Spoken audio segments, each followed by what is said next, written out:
भेड़िए को आप नोबेल प्राइज के लिए नामजद करेंगे तो आपके फैसलों का यही हाल होगा।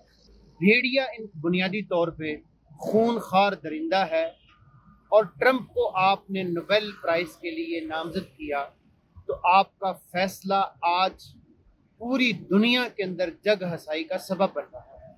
पाकिस्तानी हुकूमत को डूब मरना चाहिए।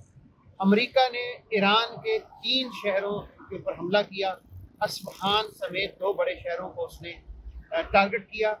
कल OIC की कॉन्फ्रेंस भी हुई।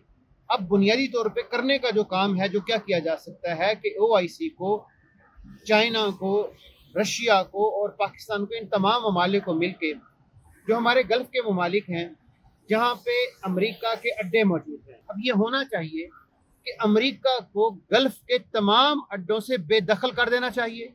अगर गल्फ के अंदर अमेरिका के जितने अड्डे मौजूद हैं उन अड्डों को अगर निशाना बनाया जाए, टारगेट किया जाए, पूरे के पूरे गल्फ से अमेरिका को फारिग किया जा सकता है और पूरे जनूब एशिया के अंदर से अमेरिका की जो बालादस्ती है उसको ख़त्म किया जा सकता है। हम इस हमले की भरपूर मजम्मत करते हैं।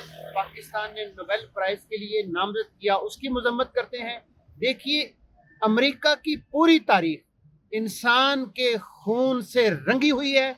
उसके दांतों को, उसके हाथों को खून लगा हुआ है। अमेरिका एक दहशतगर्द मुल्क है, रहेगा, और अमेरिका की तारीख कभी भी इंसानियत की तारीख नहीं रही। इसका हल वही है कि तमाम इस्लामिक ममालिक को इकट्ठे होकर अब इसका मुकाबला करना पड़ेगा, वगरना इसके अलावा कोई हल नहीं निकलेगा।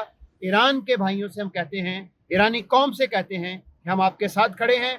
इंशाअल्लाह आप इस्तकामत के साथ खड़े रहेंगे तो फतह आपकी होगी। अमेरिका को अब इस खित्ते से निकलना होगा, यही हल है इस वक्त, इसके अलावा और कोई हल नहीं है।